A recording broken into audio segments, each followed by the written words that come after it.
Scarlett Rodrigo. Today, our topic is interaction and interdependence. Every living thing relies upon one another and their environment. No living creature could make do all alone without relying upon different living beings and its environment. Interaction and interdependence are two important relationships in nature. So, every living thing like humans, animals, and plants needs one another to survive. No living creature can live alone without the help of others and the environment. And this is what we call interaction and interdependence in nature. So the interaction means how living things connect or communicate with each other. For example, ang tanong naghatag og hangin which is oxygen, nga gikinahanglan sa tao ug ang hayop. Ang tao po ug ang hayop naghatag og carbon dioxide nga gikinahanglan sa tanom. So the interdependent means that all living things depend on each other to survive. Example, animals eat plants for food and plants need animals to spread their seeds. So in short, the interaction is how living things work or communicate with each other. And the interdependence is how they depend on one another to survive. Next is the ecology. The ecology is the branch of biology that deals with the study of these relationships of interaction and interdependence between living things and their environment. The area wherein living things associate with each other and with their environment is known as the ecosystem.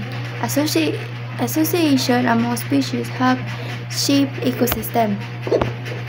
So, ecology is the branch of biology that studies the relationship between living things and their environment. So, for example, is plants give us oxygen and food, while animals give fertilizer to the soil, and humans take care of the environment. The place where these living things interact and depend on each other is called the ecosystem. When species like plants and animals associate or work together, they help keep the ecosystem balanced. Good morning everyone, my name is Von Gonzaga and I'm going to report about the ecosystem comprises of all living and non-living things. The ecosystem comprises of all living and non-living things that interact with each other and in a given territory. Every living piece of an ecosystem. For example, animals, plants, and other living beings are called biotic factors. Living organisms interact in the ecosystem to obtain food in order to survive. Their interaction can be used to classify them as producers, consumers, and decomposers. The non-living parts of an ecosystem are called abiotic factors. Living creatures in a biological system can be separated independently from the abiotic or non-living components in their natural surrounding. For example, in a forest ecosystem, trees, animals, and insects are biotic factors, while sunlight, air, water, and soil are abiotic factors. The plants act as producers because they make their own food through photosynthesis. Animals are consumers because they eat plants or other animals. And fungi or bacteria are decomposers that break down dead materials. All these parts depend on each other to survive, showing how living things cannot live without the non-living components around them. Hello everyone, my name is Rene Biding Lasa, and today I will be covering a part of Group 10's reporting. Let's begin. Biotic potential and environmental resistance. Biotic potential and environmental resistance are the factors that influence the population growth. Biotic potential is the rate at which life forms reproduce when they have perfect conditions that will advance effective generation. It is likewise characterized as capacity of a populace of a species to propagate under perfect conditions. For example, adequate food and water supply, no diseases, suitable habitat, and no predators. The biotic potential among creatures changes from species to species. So, for example, rabbits can have many babies when there's plenty of food and no predators. That's their biotic potential. But in real life, conditions aren't perfect. Predators, diseases, and lack of food limit their growth, and that's environmental resistance. So next.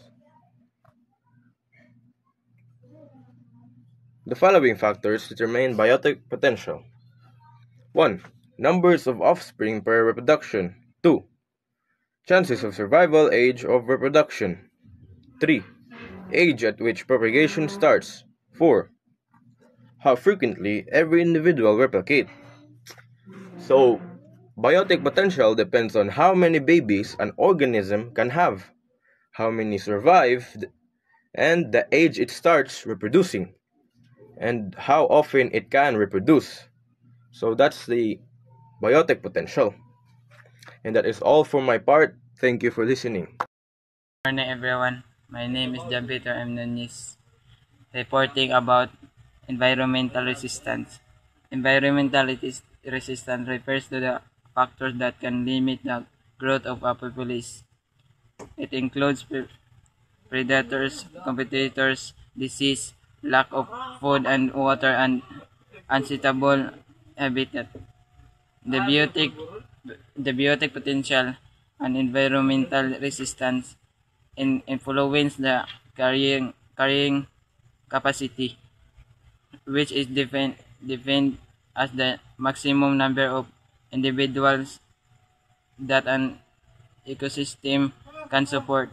Biotic and biotic factors that prevent the persistent development of a population, like food, water, and space, are called limiting factors. Explain the environmental resistance.